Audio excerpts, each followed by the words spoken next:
អនុញ្ញាតគ្រប់ជំរាបសួរពុកម៉ែបងប្អូនលោកជាលោកតាជាទីស្រឡាញ់ជាទីនឹករលឹកបាទថ្ងៃ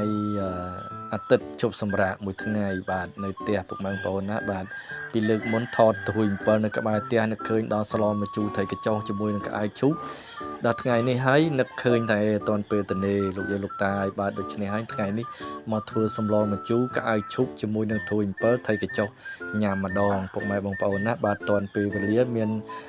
គ្រប់គ្រាន់សម្រាប់ធ្វើម្ហូបក៏ដូចជាស្លហូបខ្លួនឯងបានពុកម៉ែបងប្អូនណាបាទហើយបន្លែរបស់ខ្ញុំថ្ងៃនេះដូចពុកម៉ែបងប្អូនឃើញក្នុងវីដេអូហ្នឹងអញ្ចឹងបាទគឺមានពេញប៉ោះទុំជាមួយនឹងក្អែកឈូកថៃកញ្ចុះពុកម៉ែបងប្អូនណានេះប្រហុកបាទប្រហុកត្រីរៀលពុកម៉ែបងប្អូនណាឈ្ងុយណាស់បាទឥឡូវនេះទឹកពុះហើយយើងចាប់ផ្ដើមដាក់ខ្ទឹមសបងស្ករបងប៊ីចេងអីចូលអញ្ចឹងទៅពុកម៉ែបងប្អូនណាហើយយើងជុំប្រហុកជុំអីអញ្ចឹងទៅពុកម៉ែបងប្អូនបាទហើយយើងចាប់ផ្ដើមដាក់ត្រីចូលទៅពុកម៉ែបងប្អូនបាទសម្លសាមញ្ញបាទវិធីស្លងាយសាមញ្ញបាទយើងស្លទៅពុកម៉ែបងប្អូនណាមិនទៅជាក្បោក្បាច់អីច្រើនទេពុកម៉ែបងប្អូនណាហើយ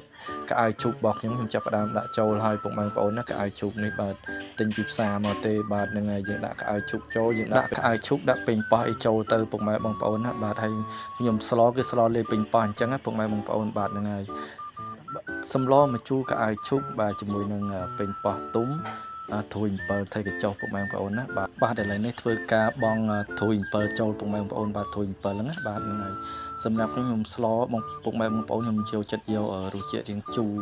រជ្រះបន្តិចពុកម៉ែបងប្អូនណាស្ទើជូរខ្ញុំអត់ចេះហូបទេពុកម៉ែបងប្អូនហើយបាទស្លម្ជូរខ្ញុំចូលចិត្តយកជូរជ្រះបន្តិចពុកម៉ែបងប្អូនណាបាទហ្នឹងហើយបាទឥឡូវសម្លនេះបើថាជះក្លិនឈ្ងុយពុកម៉ែបងប្អូនដល់ភ្លក់ទៅស្ទើបន្តិចបាទរៀងទន់ណាហើយខ្វះឬថារៀងពោលធួយ7ប៉ុណ្ណឹងហើយនៅយើងអត់សូវជូរទេពុកម៉ែបងប្អូនដូច្នេះហើយថែមទឹកត្រីបន្តិចថែមអំពិលទុំចូលបន្តិចដើម្បីឲ្យសម្លយើងនោះវាកាន់តែជូរជ្រះទៀតពុកម៉ែបងប្អូនហើយយើងធ្វើការដាក់ម្អមយើងចូលទៅពុកម៉ែបងប្អូនណាបាទហ្នឹងហើយ